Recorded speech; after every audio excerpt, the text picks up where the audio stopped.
Hello and welcome to Geeky Bit. Today in tech history, I'd like to talk to you about FoolProof. Not a plan, but a piece of security software made for the Macintosh computer, primarily used in educational institutions. The first version of FoolProof was released around 1993 or 94, and it was created by Smart Stuff. This company was a United States-based company out of Oregon, and it was founded in 1992. The last release of FoolProof was compatible with Mac OS 9. There is no known FoolProof for Mac OS X. Smart Stuff was acquired around 2001 by River Deep Learning, which itself was later acquired by HMH Learning Technologies. HMH Learning Technologies has been rolled back into its parent company, HMH, which owns all of Smart Stuff's properties and ideas. HMH itself has been around since 1832. With all of that out of the way, let's boot up this Mac and take a look at FoolProof.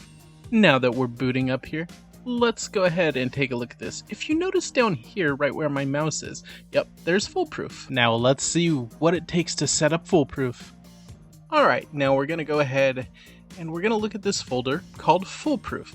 Now in it we have three files. We have the control panel file, we have the init file, and then we have this right here, which allows it to make it so even if people hold shift, they can't stop FoolProof. With all of that, let's see FoolProof in action. Okay, so what we're going to do is go up here. As you can see, we can access this stuff, which FoolProof doesn't stop us from. Now let's go ahead and we're going to go down to control panel. We're going to access this right here. And you will see that this is also usable because it only changes the background and environment settings, not actually anything that can damage the computer. Now let's try to access something that can potentially damage the computer. And as you can see right here, FoolProof, we can't use it. So we'll go ahead and close this, and then we'll check out something else. Alright, so we'll go to control panel. Alright, now let's see here. There we go, this. And as you can see, we can change this, so we'll close that. Now let's find something that we can't change. Alright, there we go. And as you can see, we can't change that either. Okay, let's take a look at FoolProof settings. So we go up to the control panel again, and then we're going to go ahead and go to the FoolProof settings. Now we click OK here, and then it'll ask us for a password. We go ahead and enter our password here. Alright, now we can turn it on, off, and we got a bunch of other settings we can go through.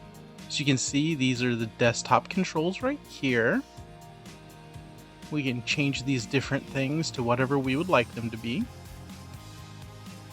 And then we can change these other settings as well. So let's go ahead and go to the next thing right here. We can set up where files can be saved, which is great. We got it set so it only saves to the floppy disk.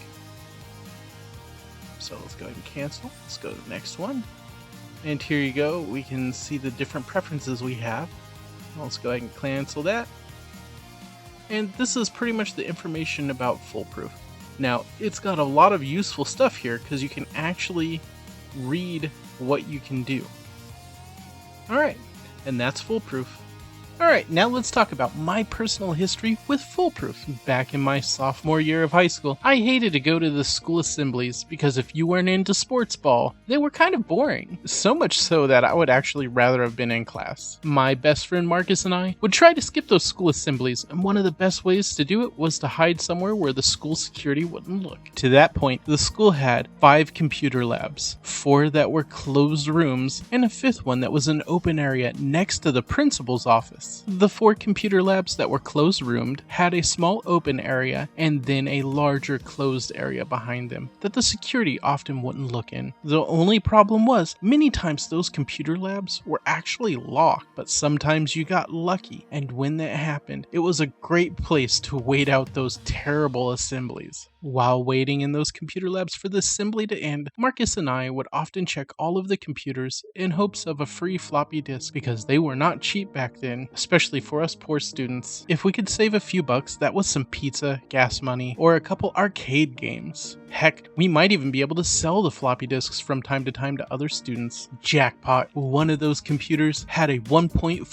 megabyte floppy disk on it, not one of those cheaper 800K floppy disks. I didn't know this at the time though. That floppy disk had an unlocked FoolProof init file on it. Right before I could start the erasure of the floppy disk, a school security person opened the door. Marcus forgot to lock the door from the inside. Of course, I ejected the disk before that person came in. Not wanting to lose the valuable disk, I told the school security guard that I was doing some homework and I didn't know I wasn't supposed to be there. Oh no, the computer I was using had FoolProof turned off on it when the security guard checked, as this was a new thing they were told to do. He then asked to see my disk. Right then and there I knew I was in some big trouble, because that disk likely had a modified version of FoolProof's init file on it. I knew this because I had my own modified version of the FoolProof init file on my own floppy. Of course, the only reason I had it is because I downloaded it from the FoolProof website to try to use it with the Executor Macintosh emulator. Of course, that day was not my lucky day, because that disk had that file on it. Marcus and I were used to getting caught, so we pretended not to know each other, because the school security would oftentimes go much easier on us, telling us just to go to the assembly. Because of that, Marcus lucked out. He was told to just go to the assembly. I, on the other hand, was told to wait. After the assembly, I was questioned endlessly about the disk, so I came clean. It wasn't worth the couple of bucks I could have saved or gotten from the disk, but they didn't believe me.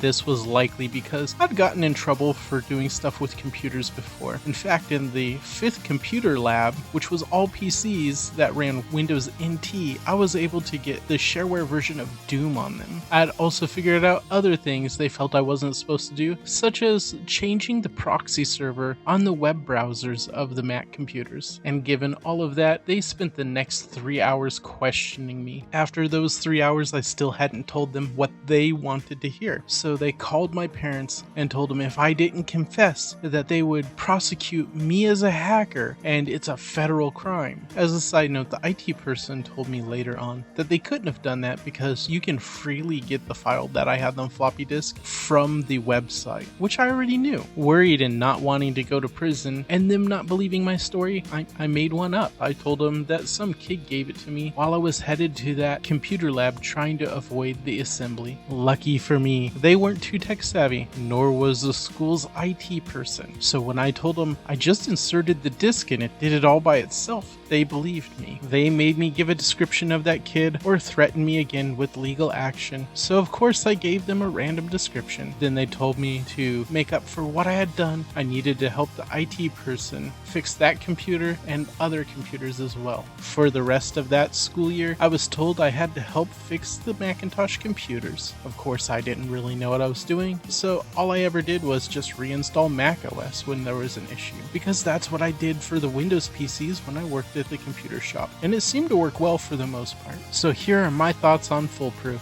I think the reason that FoolProof never came to macOS X was the same reason that Smart Stuff was sold in the first place. I don't think they knew how to implement it in macOS X. Of course, my evidence for this is the same exact month that macOS X came out. Smart Stuff had a thing on their website showing that they had been bought out. What I think happened behind the scenes was the people at Smart Stuff realized after having early access to macOS X, they couldn't make a FoolProof product for it. Knowing that FoolProof was their best seller and what made them the most money, I think they decided to sell. This is all conjecture on my part, but a couple things we do know for a fact. FoolProof was never made for macOS X, and the company was bought for the FoolProof product. Lastly, the actual developers behind FoolProof never went on to make anything else of note for macOS X, so I think they didn't know how to program for it. And it was likely easier to just sell and retire than to learn how to program for a whole new operating system. Thanks for watching, and I hope you enjoyed this as much as I did making it. And if you did, feel free to click that like button. And if you aren't subscribed already, feel free to click that as well. And if you want to get notifications of new videos, make sure you click that bell button.